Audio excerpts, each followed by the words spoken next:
අවසරයි හරිතුන් වහන්සේ ආධ්‍යාත්මික බැඳීමකට කොහොමද හරිතුන් වහන්සේ අනුස්සති වඩන්නේ? ආධ්‍යාත්මික බැඳීමක් කියන්නේ මතක සටහනක් අතීතයේ සංසාරේ තිබුණු බැඳීමක්. ඒක දැන් තියෙන්නේ පිටින් ඇහෙන් කනෙන් නාසයෙන් දිවෙන් කයෙන් නෙමෙයි මනසෙන්.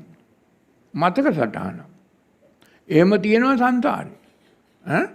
සංසාරේ ඕවගේ මතක සටහන් තියෙනවා බොහොම ප්‍රියමනාපදේ කාම විතක්ක විචාර පවත්තලා ඒකට බැඳිනවා. ඒවා ආධ්‍යාත්මික බැඳීම. ඒවා මේ ඇහැට කනට නාසයට දිවට කයට නෙමෙයි මනට අරමුණු උනේ. ඒවයි ආධ්‍යාත්මික. ඒවා දීගම්වා. ඒවා අධ්‍යාත්මිකයි.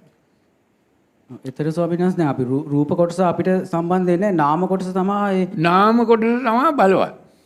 නාම කොටස තමයි පිරිසිදු කරගන්න ඕනේ. එතකොට අනුසය ගිහිල්ලා තැන්පත් වෙන්නේ රූප කොටස නෙමෙයි නාම කොටසේ. නාම කාය තුල. එතකොට රූප කොටස මැරිලා ගියාට නාම කොටස ඉතුරු වෙනවා. මතක සටහන් නැතියට.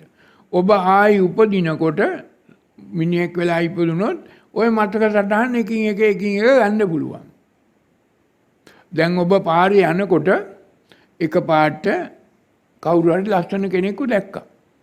එක පාට ඔබ තේරුනේ ගත්තේ නැතුවට ඔබේ හිතේ අර මතක සටහන් තියෙනවා නම් ඒ රූපය අතීතයේ දැකලා පුරුදු ඒ අනුව ඒ රූපේට එවලෙම පටිච්ච වෙනවා බැඳෙනවා.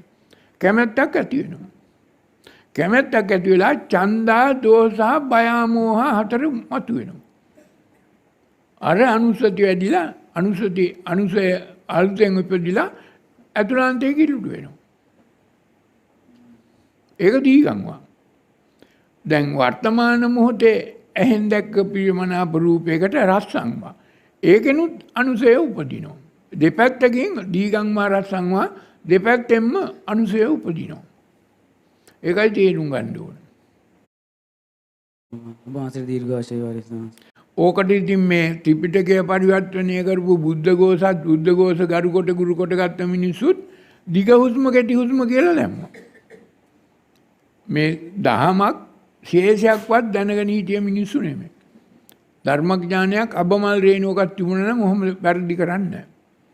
ඒක කලාව විතරක් නෙමෙයි ලියලා දැන් ඔය බෞද්ධ පාලි විශ්වවිද්‍යාලේ බුද්ධ ශ්‍රාවක ධර්ම පීඨේ පිරිවෙන් වල පන්සල් වල ඉස්කෝල වල උගන්වනවා. මේ දිග හුස්ම කෙටි හුස්ම කියලා. ඕකේ නෑ ගානන් වාගන්දන් ඕකේ තියෙන දීගම්වා. දීර්ඝ සංසාරේ පවත්වාගෙන ආපු දේවල්.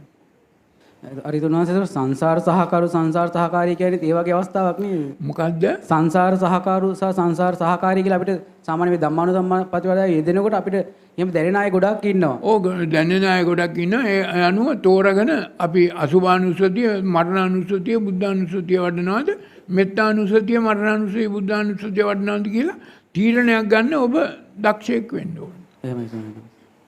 ඒකට අදාළ අනුසතිය තෝරාගෙන වඩන්න ඕනේ. භාවිතයට ගන්න ඕනේ. වාසර දීර්ඝාෂය